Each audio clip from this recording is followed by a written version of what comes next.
Good evening from the Australian Open, third day here with Ben Rothenberg, good friend, great colleague, and ciao, thanks for the Italian. And not big upset today, but two matches that were very close to become upset. Two very close calls from Maria Sharapova. First against Panova, 150th ranked qualifier, saved 2 match points in that one, and then Smicek gave Nadal just as good a fight, another qualifier against a high seed. No match points, but up 5-4 in the fifth. I mean, you can't get much closer than that. Sure. And, well, Sharapova has used us to, make matches which are very struggling for her.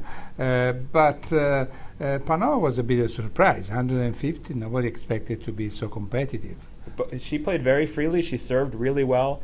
The first set was not close at all. I mean, Sharapova won the first set 6-1. And Sharapova, during the match, had been kept winning in the stats, like 16, 17 more total points than Panova. So Panova was just sort of playing really well when she had to and winning the big points. And it's only just barely that Sharapova survived, because that would have been a big upset, because I really thought she has a great chance of winning this tournament. Yeah, sure, of course. And Rafa Nadal instead is saying that he doesn't have a chance to win this tournament. At least he says that. I think nobody believes, but now maybe somebody is starting to believe. Well, I think it's about the 40th time in a row that Nadal has said he's not a favorite to win the tournament. That's kind of always what he says. But it was completely true that he came in here in terrible form, really. I mean, he's lost 6 of his last 13 matches coming in, which is not a Nadal stat at all. He'd lost 3 of his last 5 matches against guys outside the top 100. Which is crazy, and Smicek fits that category and almost did it. I mean, the thing 112. Yes, the thing is, Nadal was playing really badly and not in good shape to win this tournament, but he got a really good draw. The draw overall really pretty easy, and Smicek was not a tough draw, but saw the opportunity, played incredibly well, and Nadal is pretty lucky to get out of there. Yes, and what can you tell us about Smicek, because he's not very known, but he's American with some Eastern European origins. Yeah, he's Polish family. He's from Wisconsin. He was a very good junior. Made Wimbledon semifinals at some point when he was a junior. Then really struggled to come up through the challengers and just slowly broke the top 100 for the first time in 2013. And he's not a young guy. He's 27 right now.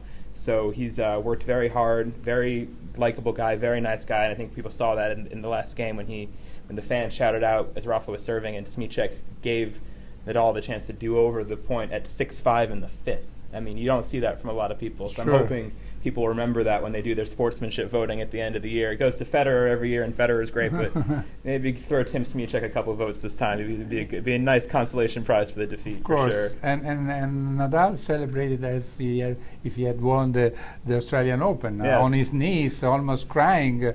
I mean, incredibly excited. Yeah, no, he clearly was feeling physically not well. He seemed to be sick. He was looking like he might vomit it several times, doubled over, and we don't know what exactly he was feeling, but it clearly wasn't fun for him out there today. And to survive, he knows he's not at his best, and it meant a lot to him because he easily could have lost this match. So all the other favorites won. Pretty much. Very easy. Murray 3 sets, Federer 3 sets. Tomic has lost, and here they will be disappointed. Tomic won. Tomic won. Tomic won. Yeah, but I mean, I'm saying here they will be disappointed because of the loss of Kokkinakis. Yeah, Kokkinakis was playing another Aussie, Sam Groth, but it was pretty clear that Kokkinakis is the favorite and the next big thing of those. But they lost to another Australian. I know, but they still have their favorites among the Australians for sure. And Kokkinakis is the next big thing. And what he did against Gulbis was great. And Groth is a nice guy, but not especially fun to watch with his serve-oriented game. So I think people were pulling for Kokkinakis. But Kyrgios made it through, so one of the young Greek Aussie types is alive and kicking. Okay, well, thanks a lot from the third day of the Australian Open, Ben Rothenberg and myself. Ciao. Ciao.